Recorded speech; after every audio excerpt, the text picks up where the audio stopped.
about Syra Rao and her partner.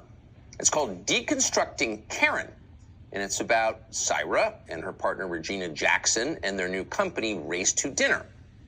So these two essentially host dinners for liberal wine moms all over the country. Here's how it works. A group of affluent white women pool $5,000 to hire these two, Jackson and Rao, to come to their home for a dinner party. And then over the course of the night, they demean and degrade them and call them racist. They're paid to do that. It's a weird masochism ritual. So the point is for these damaged women to spend their husband's money to come to grips with their own suppressed white supremacy. This goes on for 2 hours, from the appetizers to the dessert. There's a whole film on this, and we watched the whole thing and suffered as we did it.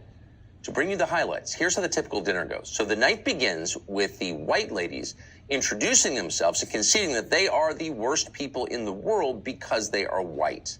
Watch. I am a liberal white woman. We are absolutely the most dangerous women out there. We are the most dangerous women that exist because we're going to love a little more because we're good freaking people. No, we are erasing their experiences. We are erasing their lives. We are erasing the danger that they're in. I'm an artist and a barista, and I learned about this through Syra, through your Facebook. The reason I'm here is because I've always thought of myself as being like kind of woke. And I mean, you know, my best friend is Mexican. My partner is biracial. We have these conversations all the time. But then through following your posts and interacting on your posts, I realized I'm not doing that great. And I feel like there's a racist white man living in my brain, and it's my dad's voice. I hate my dad. Of course. That's what it's all about on some level. But the best is, white women, we're the most dangerous people in the world. So, of course, that's not true. The silliest people in the world, for sure. The most dangerous, hardly. But you'll notice that's not really self-abnegation. That's not self-criticism. It's really bragging. We're so dangerous. We're so dangerous. We're so bad, meaning we're so strong and so powerful and so important, so significant in world history. So as the rich white ladies attack themselves, the instructors join in. You think you're bad? You're even worse than that. Watch. You know what I expect of white women? Not a damn thing. Nothing. I expect nothing of you because you have never given me anything. I can't trust you. You guys need to pull your heads out of your asses, acknowledge your own racism, make it right, stop caping for white dudes, join us, and let's overthrow the patriarchy.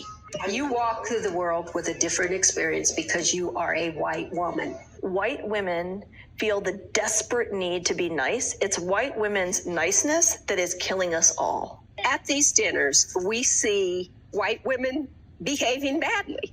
White Democratic women are attacking white Republican women and vice versa, and you both are taking the moral high ground, and you're all the same.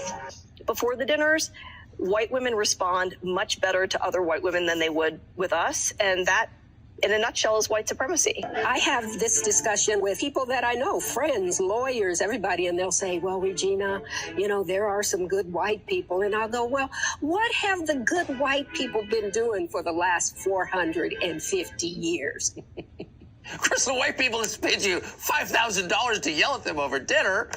So funny. And of course, the Indian lady is the single whitest person at the dinner. But let's overthrow the patriarchy.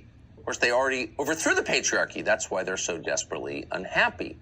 So the dinner goes on like this for 2 hours. And at one point, finally, two white women speak up to say, actually, we don't really think we're that racist. That's why we're paying you $5,000 to show that we're not. Ooh, shouldn't have said that.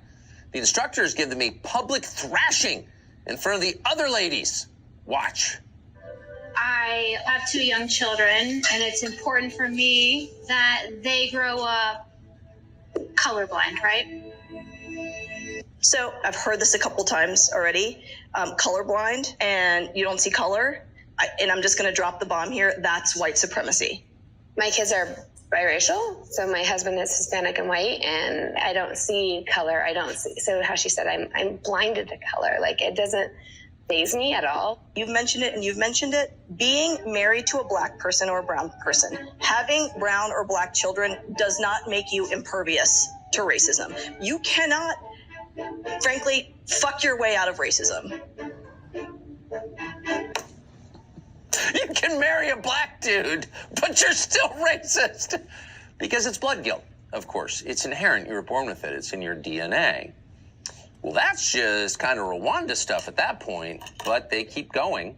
At the end of the dinner, the instructors asked for a show of hands of who at the table could now admit that they're racist. And of course, every single white woman, because they're all sheep, raises her hand and the group cheers in celebration. So who in this room, raise your hand if you're a racist? Dang! Woo! We did it! Thank you. Thanks, guys. So it feels like we're watching something culturally significant. The fever's probably already broken. That already looks a little bit antique, watching it even now. But in 10 years, we're going to be living in a completely different country, with a white minority, by the way.